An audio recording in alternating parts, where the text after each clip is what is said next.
Bienvenidos y bienvenidas a este estudio bíblico existencial, donde compartimos con todos ustedes esta dicha de poder estudiar, orar la palabra de Dios.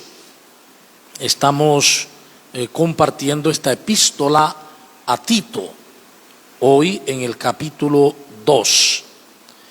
Iniciaremos con la oración en la cual nos abrimos al Espíritu Santo para que Él, que ha inspirado a tantos hombres, comunidades, para vivir según Dios, también nos inspire hoy, no solo para comprender la palabra, sino para hacer la vida en nuestras vidas y comunidades. Por Jesucristo nuestro Señor. Amén. Bien, capítulo 2. Mas tú enseña lo que es conforme a la sana doctrina, que los ancianos sean sobrios, dignos, sensatos, sanos en la fe, en la caridad, en la paciencia, en el sufrimiento. Que las ancianas asimismo sean en su porte cual conviene a los santos, no calumniadoras, ni esclavas de mucho vino, maestras del bien, para que enseñen a las jóvenes a ser amantes de sus maridos y de sus hijos, a ser sensatas, castas, hacendosas, bondadosas, sumisas a sus maridos, para que no sea injuriada la palabra de Dios. Exhorta igualmente a los jóvenes para que sean sensatos en todo. Muéstrate como modelo de bellas obras, pureza de doctrina, dignidad, palabra sana, intachable, para que el adversario se avergüence, no teniendo nada malo que decir de nosotros. Que los esclavos estén sometidos en todo a sus dueños, que sean complacientes y no los contradigan, que no los defrauden, antes bien muestren una fidelidad perfecta para honrar en todo la doctrina de Dios nuestro Salvador. Porque se ha manifestado la gracia salvadora de Dios a todos los hombres, que nos enseña a que, renunciando a la impiedad y a las pasiones mundanas, vivamos con sensatez, justicia y piedad en el tiempo presente, aguardando la feliz esperanza y la manifestación de la gloria del gran Dios y Salvador, nuestro Jesucristo, el cual se entregó por nosotros a fin de rescatarnos de toda iniquidad y purificar para sí un pueblo que fuese suyo, deseoso de bellas obras. Así han de enseñar, exhortar y reprender con toda autoridad, que nadie te menosprecie. Recordemos que este capítulo, al igual que los anteriores, está mostrando todo un camino pastoral de Pablo. Pablo tenía por costumbre fundar iglesias, comunidades. Cuando hablan de iglesias hay que pensar en comunidades. No era que construía edificios, sino que fundaba comunidades, seguidores de Joshua, y dejaba a otros el cuidado de completar el camino. Él iba fundando comunidades, pero no se quedaba, sino que iba dejando personas que la fueran guiando, acompañando hasta su crecimiento. Y esto es muy sano, porque cuando yo quiero acompañar todas las comunidades y quiero hacerlo todo yo, no delego, entonces el día que desaparece, ya todo desaparece. Sin embargo, cuando se deja que las comunidades se desarrollen, que de ellas mismas salgan los evangelizadores, los responsables, ellas se mantienen, ¿ve? Igual que los planes pastorales, por ejemplo, que de la diócesis, cuando un plan pastoral está bien estructurado, bien organizado, pueden cambiar el obispo y el plan continúa. Y el obispo que viene, bueno, ya decidirá sí o no, pero si él está anuente, debe seguir. Y el proyecto igual en las parroquias. Es decir, tenemos que entender que Pablo tenía una preocupación, tenía un ideal, y era que la gente, las personas, conocieran a Jesucristo. Pero no solo que lo conocieran de oídas como nosotros creemos, sino de experiencia. Ese yadá, ese conocimiento íntimo. Porque ese conocimiento íntimo causaba en la persona resurrección, vida nueva. El que ha nacido de Cristo, dice, es una nueva criatura. Por lo cual, a él le preocupaba mucho que la gente se encontrara con Jesús para ser una nueva criatura, para que experimentaran lo que él experimentó, que siendo perseguidor terrible, al encontrarse con Jesús, se vuelve una nueva criatura. Entonces, esto es muy importante. ¿Por qué? Porque nadie puede cambiar a nadie. No podemos cambiar a nadie. En nuestras familias, en la parroquia, en la comunidad, a nadie. Es Cristo el que puede hacer que una persona cambie su horizonte. Y para ello se requiere el encuentro personal con Él. Y miren, esto es muy interesante porque en una reunión un día, en X, en un lugar, decía un sacerdote que tiene casi 40, 50 años de ordenado, y él dice, eso que la gente siempre habla y el encuentro con Cristo, en realidad, ¿qué es eso? Ustedes que son sacerdotes, explíquenmelo. Porque yo fui al seminario, me ordené, pero eso de encuentro personal. Entonces yo decía, bueno, eso puede pasar, Ya el Papa lo había dicho. No puede ser obispo y cardenal y no ser discípulo de Cristo, porque es enemigo de la cruz de Cristo. Es decir, la cruz de Cristo es abrir los brazos como Cristo y dar la vida amorosamente, alegremente por los demás. Entonces puede que uno no esté dispuesto a dar la vida, pero no es porque sea malo, es porque no se ha encontrado con Cristo. Si uno no se ha encontrado con Él, no le van a hacer. Es cuestión de enamorarse. El encuentro causa enamoramiento de la vida.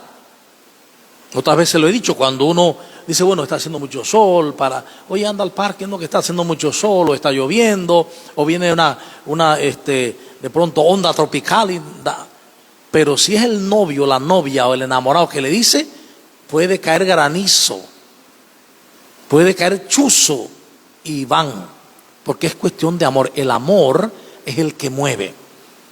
Entonces, recuerdo que ahora en el retiro nos decían cómo en las parroquias, en las diócesis, se están haciendo cosas,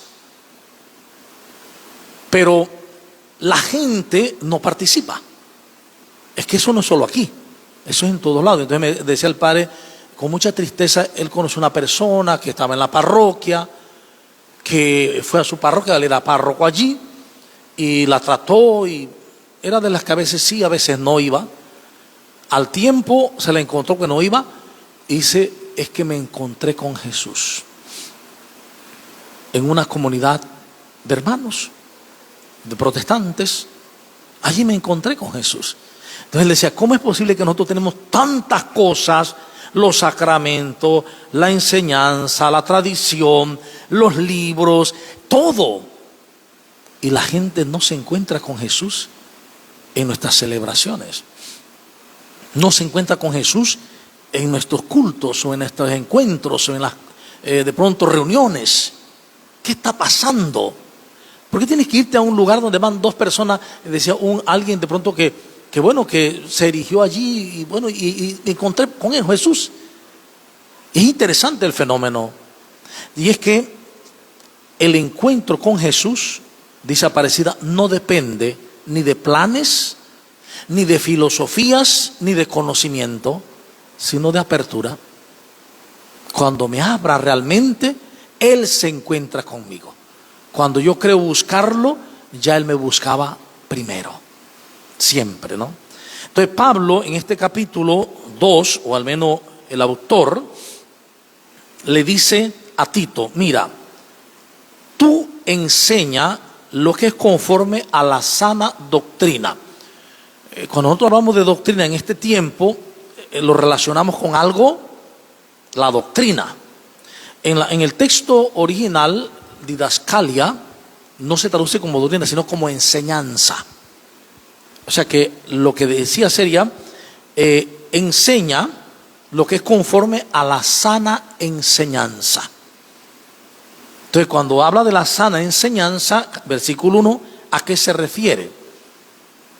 Está hablando de la enseñanza de Jesús. La sana enseñanza es la enseñanza de Jesús, que Él por primera vez encuentra cuando le dice: yo soy Jesús al que tú persigues. O sea, para Pablo la sana enseñanza comienza cuando él descubre que los que él estaba persiguiendo son Jesús, que todos los que él perseguía, cada uno es Jesús. La sana enseñanza de Jesús. Entonces enseña la sana enseñanza.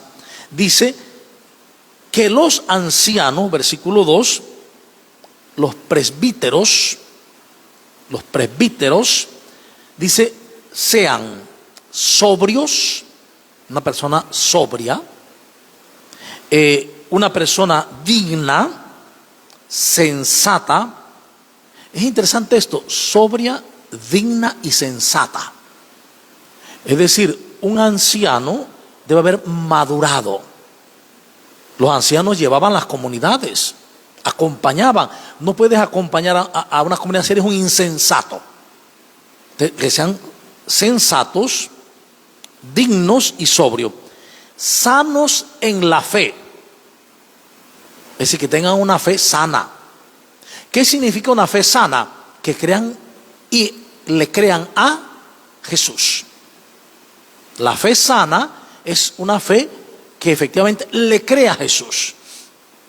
Si nosotros no le creemos a Jesús, no es una fe sana.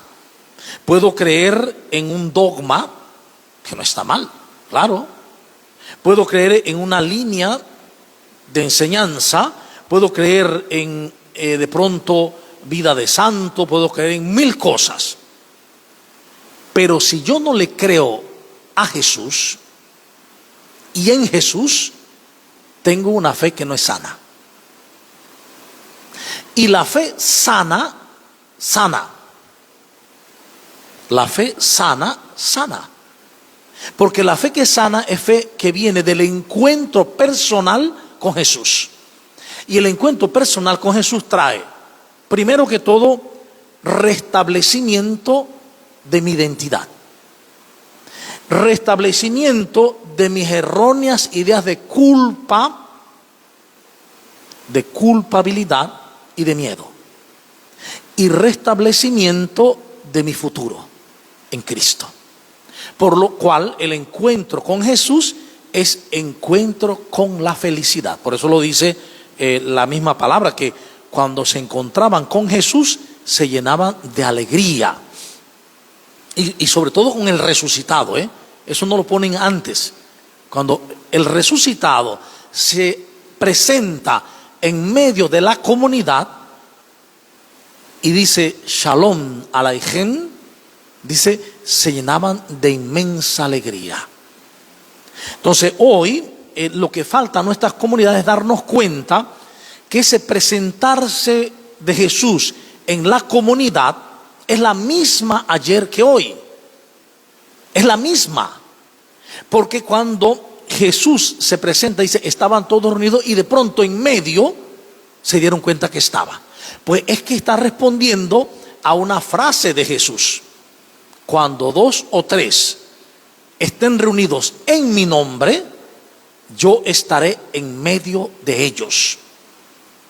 La primera comunidad está muy consciente de esto. Si nos reunimos, aunque tengan las puertas cerradas, eso no impide que Él esté en medio.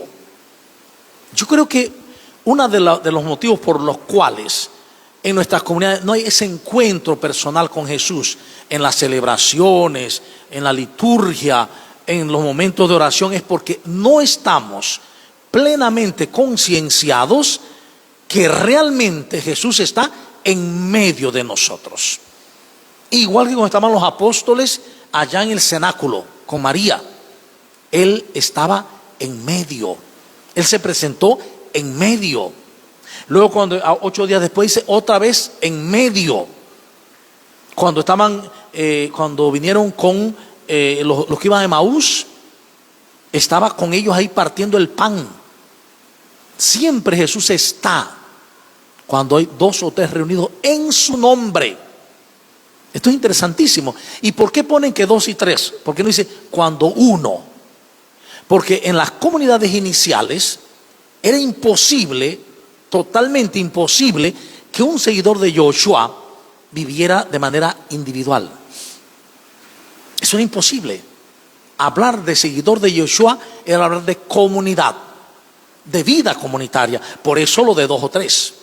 No es que no esté cuando uno ora solo. Claro que está Dios siempre. Pero esto se marca de 2 o 3 para que valoremos la comunidad y la necesidad de estar en comunidad. Porque resulta que cada uno en la comunidad es Jesús también. Esto es de suma importancia. Y por eso dice, sean sanos en la fe. En creerle a Jesús y en creer en Jesús. Y Jesús dice, el que cree en mí, va a decirlo muchas veces, el que cree en mí ya tiene vida eterna. Dice, el que cree en mí hará lo mismo que yo hago y cosas mayores. El que cree en mí, si le dice a esa montaña, quítate, échate, se echará. O sea que él define varias cosas de cómo pasará a aquel o qué le pasará a aquel que cree en él. Entonces, hoy podemos ver que tenemos una creencia o creemos en lo que se dice de Jesús. Esa es una cosa. Pero ¿le creemos a Jesús? Cuando dice, perdona 70-27, no juzgues, no condenes, ama. ¿Ve? Ama incluso a los que te hacen mal, porque qué bueno, es fácil amar a los que te hacen el bien y te queden bien. Lo interesante es amar a los que no te hacen bien, a los que no te gustan. Así mostramos que somos hijos de Dios Padre del cielo, que hace caer la lluvia sobre malos y buenos y salir el sol sobre justos e injustos. ¿Ve? Entonces, el camino de una sana fe. La sana fe no se mide por el conocimiento dogmático o de pronto ortodoxo que tenga, sino por la practicidad de vida. Cuando vivo, lo que decía Santa Teresa, ¿por qué razón da tantas mercedes a los hombres? ¿Por qué Dios da tantos regalos? ¿Por qué se esmera tanto por el ser humano? Y al final la morada va a decir, porque Dios quiere que tengamos vida. Y una vida semejante a la de su amado Hijo. Es decir, una vida igual a la de Jesús. Entonces, allí entra el problema. No nos los creemos. Y la retórica que usamos es que Él era Dios. Y yo soy un mero hombre, no puedo vivir lo que Él vivió. No, es que Él se hizo hombre. Verdadero. Para que pudiéramos vivir como Él, verdaderamente. Ay, pero que eso es tan duro. Claro, es que si lo veo desde el ego, va a ser muy duro. Si le creo a Él, todo será posible. Todo será posible. Entonces dice, perfectos en la fe, perfectos, sanos en la caridad. Claro, si sé sano en la fe, se será sano en la caridad, en el amor total. Sanos en la caridad, en la paciencia y hasta en el sufrimiento. Sanos en el amor y sanos en el sufrimiento. ¿Qué significa ser sanos en el sufrimiento? Entender que todo lo que pasamos por este mundo, tarde o temprano, enfermaremos. Y tarde o temprano habrá una enfermedad que irá degenerando, hasta que partimos. Porque si no pasa eso, porque te pasa un accidente, otra cosa. Entonces, aprender a vivir de manera sana, dice, el dolor, el sufrimiento. De manera sana significa entenderlo. La vida es así. Así que, ¿qué hacer? Encontrarme aún en la enfermedad con Jesús. Seguirme encontrando, dejándome encontrar por Él. Es decir, caminar mirándolo a Él. Desde el momento en que dejo de mirarlo a Él y miro la enfermedad o el problema, las aguas, me hundo. Es más, dice que las ancianas, aquí eran los hombres, los ancianos, ¿cómo debían ser? Miren la exigencia a los hombres, a los presbíteros. Ahora a las presbíteras, a las ancianas, ¿no?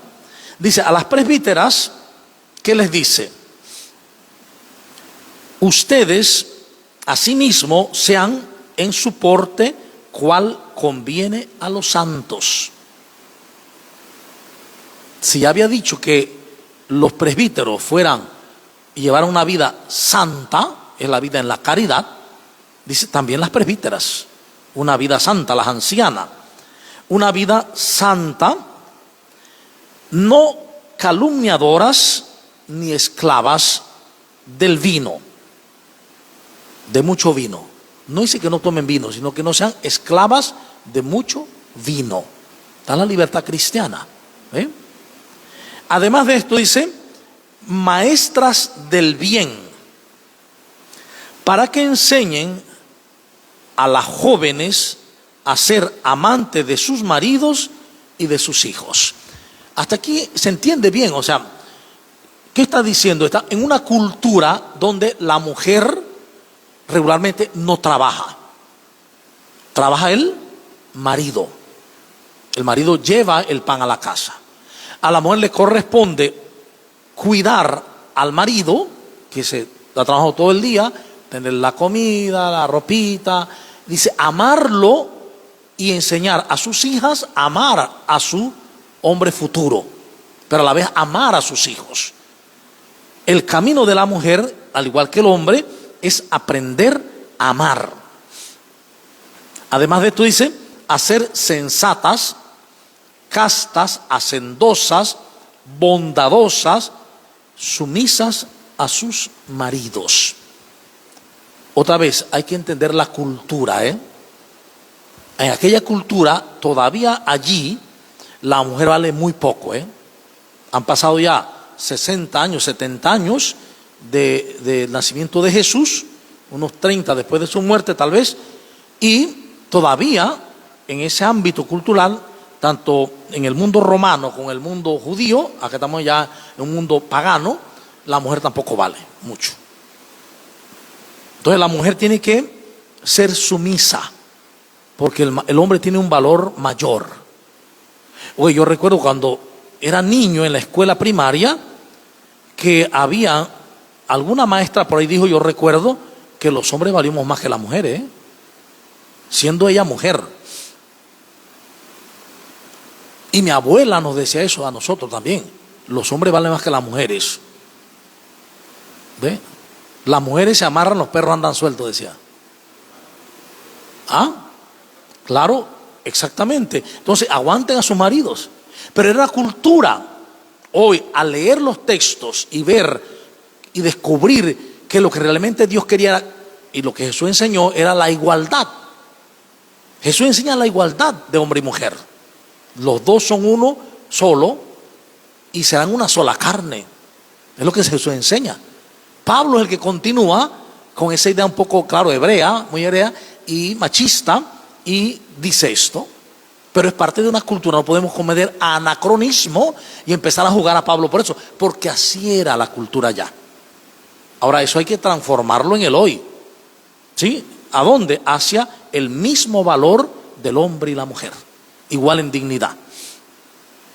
Además dice, y todo esto para que no sea injuriada la palabra de Dios. Aquí se refiere, cuando habla de palabra de Dios, se refiere a la Tanaj, a lo que nosotros llamamos Antiguo Testamento, porque es en el Antiguo Testamento donde dice que las mujeres sean sumisas desde Levítico para acá, bueno, desde el Génesis. que la mujer estará sometida al hombre, pero que su mismo deseo de placer la hará buscar al hombre. Lo dice el Génesis, ¿no? ¿Qué pasa? Pero esto responde, repito, a una cultura. No podemos traer eso al hoy y aplicarlo así directo. Hay que releerlo desde todo el avance que ha habido en el estudio bíblico, cristológico, etcétera, ¿no? Eclesiológico y antropológico. Exhorta, dice, igualmente a los jóvenes para que sean sensatos en todo. Aquí vemos que está tratando parte por parte, pero está hablando de la familia. Que en la familia todos sean sensatos. Esto vale para ayer y para hoy. En aquel momento la sensatez incluía que la mujer fuera totalmente obediente al hombre. Ahora la sensatez incluye que el hombre valore a la mujer como igual y viceversa. Y que se eduque a los hijos o se eduquen a los hijos desde la sensatez también. Bien. Además de esto dice, muéstrense o muéstrate, le dice a Tito, como modelo de bellas obras. Ya habíamos explicado antes en la primera carta a Timoteo de lo que son las bellas obras, que son las obras de amor, las obras de bondad, las obras que en sí mismas muestran la belleza de Dios, que es amor. Las bellas obras. Tú sé testigo y ejemplo de las bellas obras. Y dice, 2 puntos. ¿Cuáles son esas bellas obras? Dice, pureza de enseñanza, o sea, la pureza de la enseñanza de Jesús. Miren que hoy, si nosotros evaluáramos nuestras comunidades hoy, podremos decir que somos fieles a las enseñanzas de Jesús o somos más fieles a las enseñanzas de Pablo. Esto es interesantísimo también. ¿Por qué? Porque hay que saber distinguir los planteamientos de Pablo y los planteamientos de Jesús. Algunos no coinciden. ¿Y con quién tenemos que quedarnos? Con el de Jesús. Es Jesús el que enseña la dignidad de la mujer, la igualdad de la mujer, la libertad de todos, ¿ve?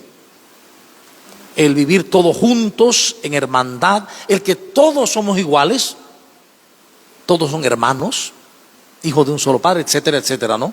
Entonces puede que en nuestras comunidades de hoy también pase eso, que estemos siguiendo unas doctrinas que no coinciden con la enseñanza de Jesús. La primacía del reino de Dios, el reinado de Dios y su justicia. Es decir, que Dios reine en la comunidad y ese reinado haga que todos estemos buscando a la persona humana, solucionar su dolor, enfermedad, sufrimiento, ayudar en su hambre, ayudar en su exclusión y ayudar en sus relaciones. Jesús se pasó toda la vida haciendo eso. Todo su recorrer fue por eso, aliviando el hambre de la gente, aliviando el dolor de la gente, quitando la exclusión de la gente y ayudando a relacionarse a la gente. Esa fue la misión humana que Jesús hace. ¿Somos hoy fieles a esa misión? ¿O estamos en un mundo por acá arriba, donde realmente Jesús no es tomado en cuenta? Ni nos importa Jesús, ni nos importan los pobres, para nada. Entonces es la autorreferencialidad. Bien, dice también pureza de doctrina, dignidad. ¿Qué significa dignidad? ¿Cuál es nuestra dignidad? Que lo ha hecho ahora, se ha marcado mucho en esta sinodalidad, en este camino sinodal. Sobre todo tanto en los trabajos de las regiones como el DEC. ¿Sí? En el DEC dice, es que la dignidad primitiva y primaria es el bautismo. La dignidad bautismal. En nosotros. Pero en todos los seres humanos la dignidad es de hijos de Dios. Y en el bautizado, en los cristianos, el bautismo nos hace entender eso. Y nos hace ver que todos somos iguales. Y todo lo demás en la iglesia son ministerios, servicios. La dignidad, estar claros en la dignidad. Además dice, palabra sana, intachable, para que el adversario se avergüence. El adversario está hablando de las personas que son contrarias a la fe.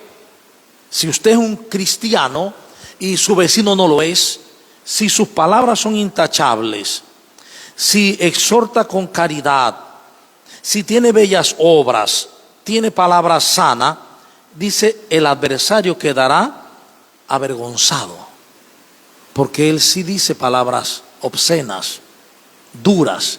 Qué triste es cuando los cristianos hablamos igual que el mundo, vulgares, soeces, lo mismito, la misma cosa. Dicen, no, tienes que tener una palabra intachable, un lenguaje sano, para que el adversario se avergüence, no teniendo nada malo que decir de nosotros. Por eso cuando dice adversario aquí no se refiere a esa idea que nosotros pensamos de un ser, sino a las personas que son adversas a la comunidad. No tendrán nada que decir. A diferencia que sí, yo hago una fiesta aquí y empezamos a hablar vulgaridad de no sé qué, y los vecinos nos escuchan, entonces ellos tienen algo que decir de nosotros. Porque están viendo que dice que muy cristianos y seguidores de Yoshua, pero nuestro lenguaje, nuestra forma no son de creyentes. Ese es el problema también. Además de esto dice que los esclavos, mire, esto es interesante, que los esclavos estén sometidos en todo a sus dueños, que sean complacientes y no los contradigan, que no los defrauden, antes bien muestren una fidelidad perfecta para honrar en todo la doctrina de Dios, nuestro Salvador. ¿Qué pasa? Algunos teólogos actuales denuncian a Pablo de apoyar la esclavitud, pero está haciendo teología desde aquí para allá, y eso es anacronismo. Hay que mirar a Pablo en su entorno y en su contorno. En ese momento la esclavitud era normal. Había esclavos en Israel, en Jerusalén y también en Roma, en todos lados. O sea, la esclavitud era algo normal. Es como hoy, bueno, hace 50 años, aquí en Panamá, se le llamaba la empleada de la casa. Eso era normal decirlo. Hoy difícilmente se oye a alguien que diga la empleada, no se dice. Hay una concepción, no, es que la empleada suena un poco como denigrante, como se dice la colaboradora del hogar. Ha cambiado el lenguaje, porque ha cambiado la visión también. Entonces, en aquel momento era normal la esclavitud. Por eso entonces Pablo dice que los esclavos estén sometidos a sus dueños, que sean complacientes, no contradigan, que no los defrauden, antes bien muestren fidelidad perfecta a ellos. Entonces, no puedo juzgar eso desde mi realidad hoy. Hoy la esclavitud es inaceptable en todas sus formas, ¿ve? Pero en aquel momento era normal, así que hay que entenderlo porque se decía. Ahora esto hoy no vale para nosotros. Hoy no puedes decirle a alguien, tú eres esclavo de tu esposa o de tu esposo. No, eso no es, eso va contra la dignidad humana. En aquel tiempo no había sentido de dignidad humana, nada. Recuerden que eso es bastante reciente, incluso eso es de este siglo pasado, y del mediado del siglo. Antes de los 50 todavía las mujeres valían muy poco, no votaban, no tenían derecho a ¿qué? A seguro social, no podían trabajar en empresas, etcétera, etcétera. Entonces, ha habido pues un cambio, ¿no? Luego es que hay un cambio en el capítulo, dice, porque se ha manifestado la gracia salvadora de Dios a los hombres. Miren que aquí no dice que se ha manifestado a los creyentes en Jesús, no, a los hombres. La gracia de Dios salvadora se ha manifestado a todos los hombres, a toda la humanidad. Es decir, Jesucristo, muerto y resucitado, es un don para toda la humanidad. Es un don, un regalo, que nos enseña a que renunciando a la impiedad, si Pío es una persona pía que tiene un amor tan grande que es capaz de ir al otro y comprender su miseria y comprender su realidad y ser bondadoso en esa realidad, la impiedad es lo contrario. La impiedad está relacionada con los seres vivos. La impiedad contra la naturaleza, la impiedad contra los animales, la impiedad contra la persona. Entonces, las personas que renuncian a la impiedad, es decir, que se hacen más sensibles a la vida, más conscientes de la vida, y que en toda vida el Espíritu Santo está detrás, y en medio, y dentro, y fuera, es Señor y dador de vida. Renunciando a la impiedad y a las pasiones mundanas. La pasión mundana está refiriéndose ¿a qué? Al deseo de felicidad por el dinero, al deseo de felicidad por el poder, al deseo de felicidad por el placer, por el estar pisoteando a otros. Esas pasiones mundanas, es decir, que no corresponden al amor. No está hablando de sexo, por si acaso, porque a veces hablamos pasiones mundanas, sexo, no. Pasiones mundanas es todo aquello que me apasiona, pero que no tiene que ver con el Espíritu Santo. No tiene que ver con el amor, ni desde el amor, ni en el amor, ni para el amor. Las pasiones mundanas. Renunciar a esas pasiones mundanas, entonces vivamos con sensatez. Sensatos. La persona sensata no enjuicia, no está de una vez, no, es sensata, es capaz de mirar, de analizar, de discernir. Dice, y de tal manera que en sensatez, justicia y piedad en el tiempo presente. Otro elemento fundamental. ¿Cuándo debe vivir esa sensatez, esa justicia, esa sedacá? El amor que cubre con bondad el error del hermano, y esa piedad, dice, en el momento presente.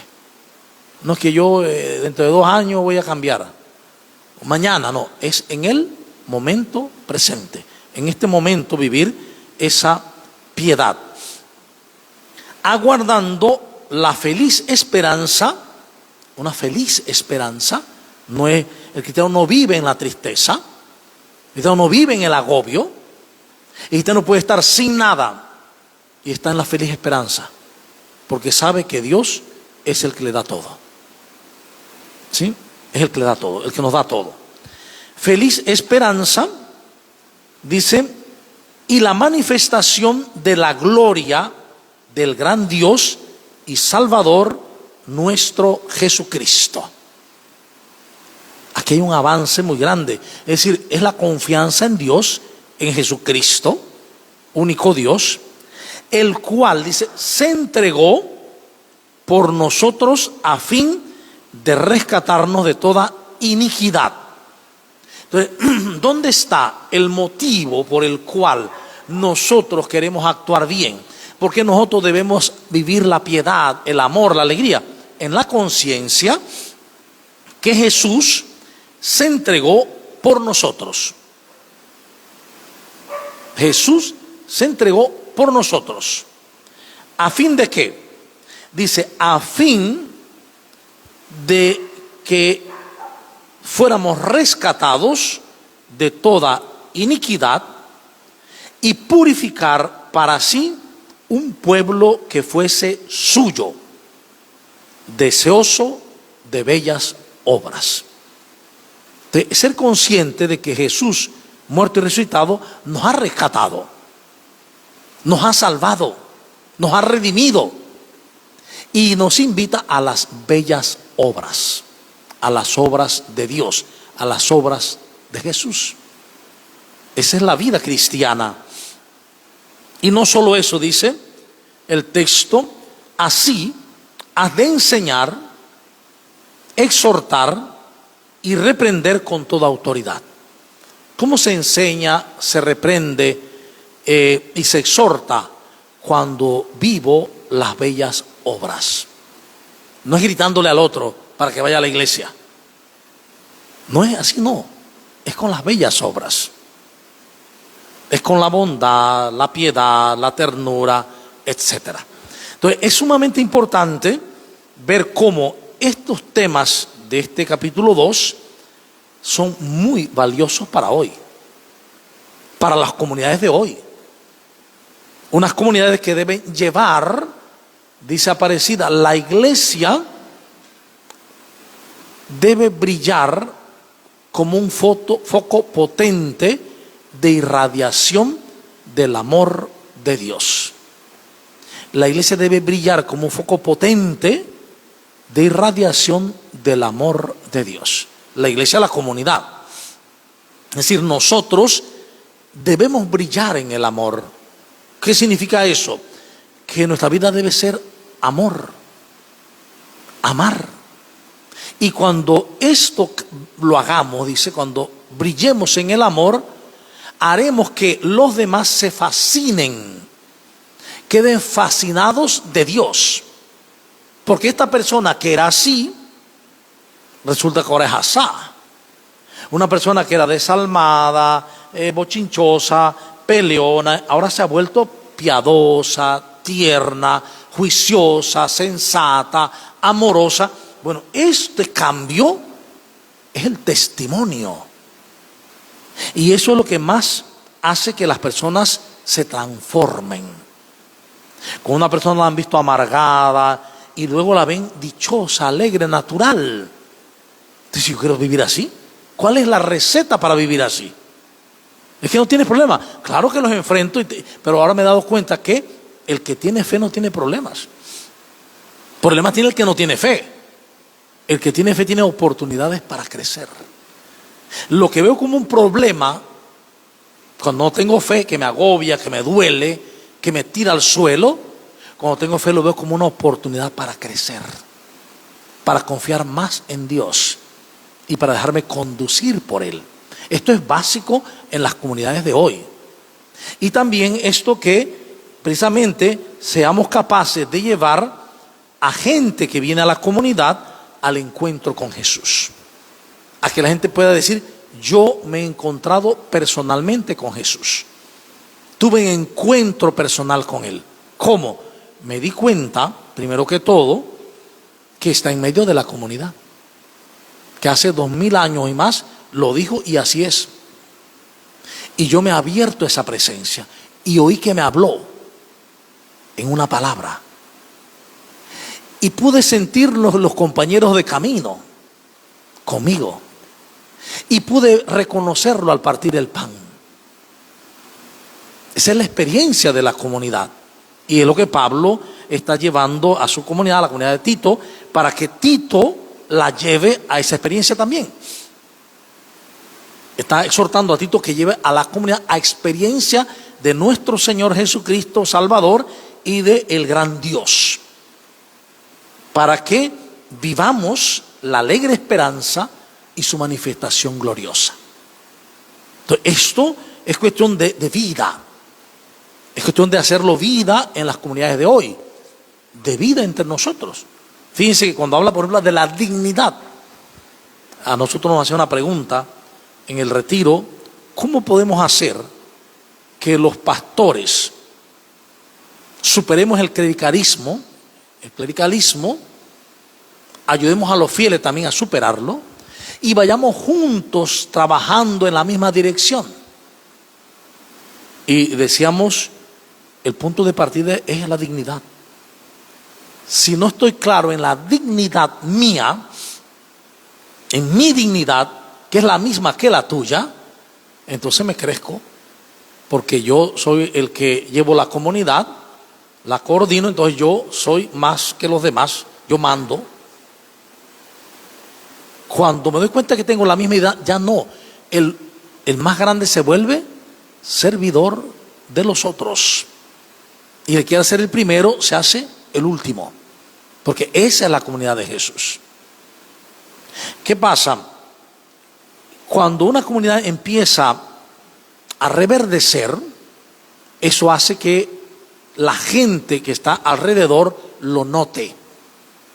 Por eso aquella anécdota que una vez les conté de ese monasterio que estaba en problemas. Empezaron, la gente ya no iba a la misa que hacían los domingos, las vocaciones comenzaron a disminuir y al final quedaron 5 o 6 en todo ese monasterio. Entonces uno decía, ¿qué podemos hacer? Y dijo otro, yo he oído que allá en la montaña hay un monje solitario que tiene mucha sabiduría, a ver si vamos a consultarle pues. Entonces ellos fueron, encontraron al monje sentado en un tronco con la Biblia en la mano, leyendo. Entonces le dijeron, mira, nos pasa esto, esto y esto. El monje cayó, los miró y dijo, no hay remedio. No hay remedio. Entonces ellos tristes se devuelven, pero cuando ya se van a devolver dicen, pero un momento, el Señor me ha dado una revelación. Uno de los 6 es Jesús. Entonces ellos se fueron. Y ya bajando, ya pensando, ¿cuál será? ¿Será él? ¿Será él? ¿Será él? Y el otro pensaba, ¿será él? ¿Será él? ¿Será él? Y el otro pensaba, ¿será él? ¿Será él? Y a partir de ese momento empezaron a tratarse uno a otro como a Jesús. Y al poco tiempo, la gente comenzó a volver. Y renacieron las vocaciones otra vez. Y se llenó el monasterio de monjes.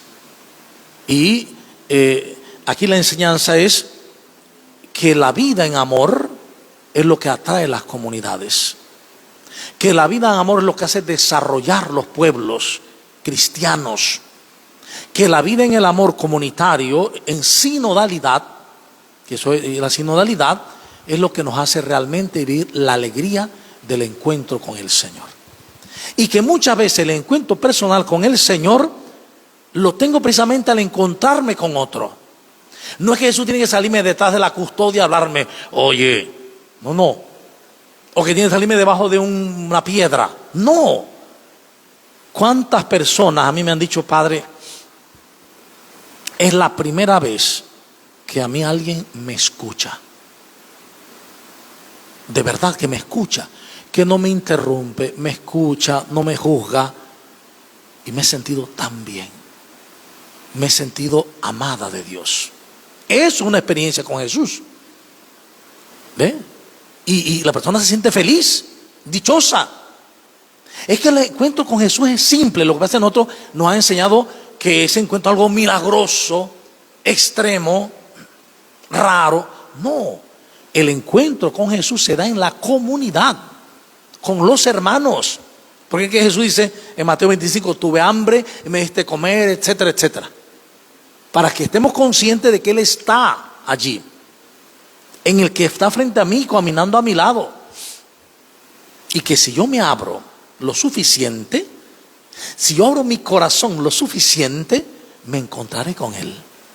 En cada persona y en cada acontecimiento, para que lo recibamos por la fe. Y por el amor demos testimonio del Evangelio. Que lo dice el prefacio 4 de Adviento, que es algo muy bonito, ¿no? Bien, entonces lo dejamos aquí, a ver si hay alguna pregunta, alguna sugerencia, alguna idea, etcétera. Mientras que se prepara, aquí hay uno allá que está levantando la mano. Buenas noches, padre. Me llamó la atención la parte de que las mujeres no tomarán mucho vino. ¿A qué se refiere eso? No es que se supone que debemos ser abstemios. No, es que recuerden que en tiempo de Jesús se tomaba vino. Y todo lo que es el Medio Oriente, el Mediterráneo, la gente toma vino en todas las comidas casi. Entonces, ya antes se le había dicho que los presbíteros y los obispos no fueran tampoco amantes del vino, eso sí. No es que no tomaran vino, es que no se dejaran dominar por el vino. Como todo, comer es sano, ¿sí o no? Pero comer demasiado no es sano. ¿Ve? Todo virtus media es. La virtud está en el medio siempre. Entonces, ¿qué se refiere? Que tanto los hombres como las mujeres deben ser dueños de sí. Me tomo una copita de vino, 2 copitas de vino y ya basta. Pero es que voy me detrás de toda la botella y entonces quedar arrastrado por ahí. O sea, ya mencionó 2. Ajá. 2 copitas es el tope. No, digo no. Y también a veces eso depende de la persona. Eso también hay que tener mucho cuidado. ¿Por qué razón? Porque, que el padre mandó a que tomen 3 cervezas o no. Es que hay personas que toman una y quedan locas. Entonces, esa persona no puede tomarse ni una sola.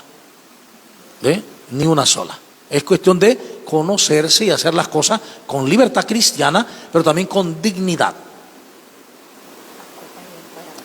A ver. Buenas noches, padre y hermanos. Siempre que vengo aquí, vengo ilusionada, porque como que lamento no haber aprendido estas cosas más joven. Me hubiese gustado haber estado de los 15 años aprendiendo en comunidad estas cosas, porque esto, o sea, cuando llegué un poco tarde, dice, seamos sanos en la fe. O sea, esto es muy profundo.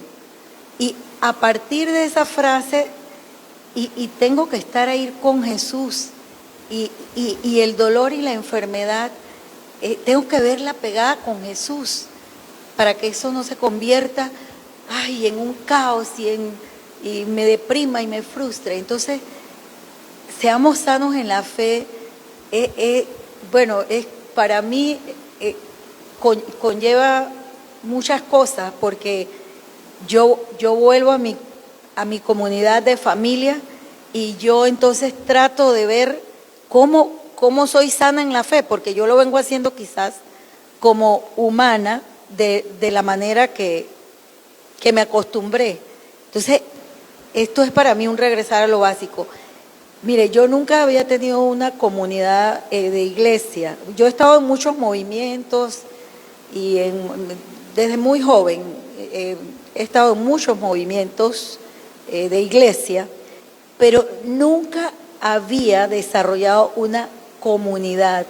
Y la he aprendido a desarrollar de una manera, porque no lo hacía, no porque no quería, sino que a veces mi trabajo no me lo permitía, una serie de situaciones para las reuniones, para las cosas, mis horarios eran nocturnos, a veces en la mañana, en la tarde. Era muy enredado y para mí hacer comunidad. Y después que me jubilé, en la parroquia donde yo voy, yo quise servir en algo, ¿no? Y yo comencé ahí, estamos sirviendo en un par de cositas muy sencillas, como hacer el rosario antes de la misa o como de vez en cuando leer. Entonces, al principio fue difícil, porque habían unas que no, mejor no, o tú no sabías cómo llegar. Pero a venir a estas clases me fue dando tips y tips y tips. Uno quiere que los otros cambien, no, los otros no van a cambiar. Es uno el que tiene que poner la pauta. Y tú a veces vas a sentir que te hacen un lado. No, tú tienes que volver porque tú tienes que estar pegado de Jesús. Eso es, o sea, para mí esto de vivir una fe sana es eso. Aunque te pongan mala cara, aunque no te quieran, pero tú vuelves, porque tú vuelves por Jesús, tú vuelves por Cristo en la Eucaristía. Entonces, yo ahora puedo decir que yo tengo una comunidad en mi parroquia y nada del otro mundo, ni siquiera hacemos nada extraordinario, pero rezamos el rosario juntas, platicamos, nos preocupamos de quién tiene enfermos.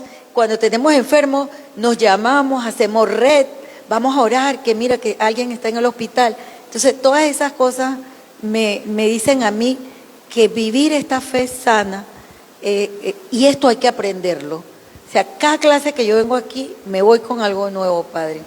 Algo muy importante, gracias, es que, primero, hace algunos años, una persona de 75 años me dijo, si me lo hubiera encontrado usted hace 50 años, y yo decía, no había nacido yo. Es que hoy es el momento. El momento es, dicen los maestros orientales, cuando el discípulo está listo, aparece el maestro. Entonces, el momento en que me abro, ese es. los discípulos de los siglos tercero, cuarto, también añoraban, ojalá hubiéramos estado cuando estuvo Jesús. No, Jesús está ahora, de la misma manera que estuvo en aquel momento, en la resurrección, de la misma. Entonces, aprovechar el momento presente. Pablo dice, en el momento presente, porque hoy es el día del Señor, hoy es el día de la salvación. Y lo otro es que hacer comunidad no implica solamente hacer un grupo de personas, porque a veces nosotros podemos pensar una comunidad como una localidad, la comunidad de San Juan Villa María Vianney, una comunidad local, o la comunidad de unos que se reúnen en un grupo. Son formas, podríamos decir, básicas, pero la comunidad es comunidad cuando sus miembros son conscientes de que son comunidad y por lo tanto son conscientes de las necesidades, los sufrimientos, los dolores, las relaciones. Cuando una comunidad todavía no ha llegado a valorar los sufrimientos de los otros, a orar por ellos, a pensar en ellos, a auxiliarse, todavía no hemos hecho comunidad. Podemos tener la estructura de la comunidad, pero la comunidad ante todo es una forma de vivir en comunidad. Y tú lo has dicho muy bien, a veces son cosas muy simples, a veces no hay que hacer cosas grandes, pero en las pequeñas cosas que se hacen, todo se hace desde el amor. Y eso marca la comunidad. Y eso es lo que hace ver a la gente y dice, yo quiero estar allí. Porque yo llego a una comunidad, y, bueno, yo llego, me sé de memoria los 4 misterios del Rosario. Yo vengo aquí para ver si me brindo para, no, ya aquí estamos completos. Entonces, eso es el rechazo. Ya ahí tú sientes que no hay comunidad, ahí hay un grupo. Y un grupo que puede ser una élite, no es una comunidad. Cuando habla de comunidad de Jesús, es otra cosa. Cuando habla de comunidad de Jesús, bienvenida. Que hay 20, qué bueno que haya 21. Qué bueno. Y hay la alegría verdadera de que otra persona llega a la hermandad. Entonces, la comunidad es ante todo experiencia. Y por eso no hay comunidad verdadera sin la conciencia de que Jesús está en medio. Sin la experiencia con Jesús en medio de ella. ¿Sí? Bien. Padre, buenas noches, hermanos.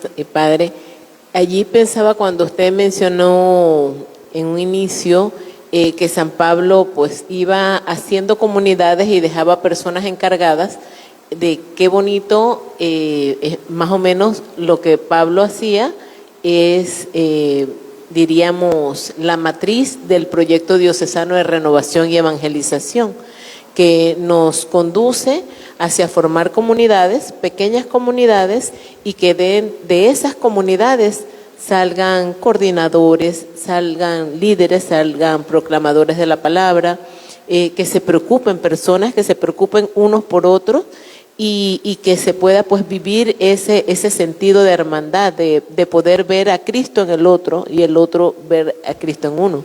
Entonces siento que es una hermosa oportunidad ese proyecto diocesano, y es una hermosa oportunidad que tenemos nosotros para eso que a veces añoramos, que decimos si hubiéramos vivido en ese tiempo, lo podemos realmente vivir ahora. Ahora, exactamente. Y miren que algo fundamental es que esa sectorización que pide el proyecto en toda la diócesis nuestra y donde se lleva el proyecto, y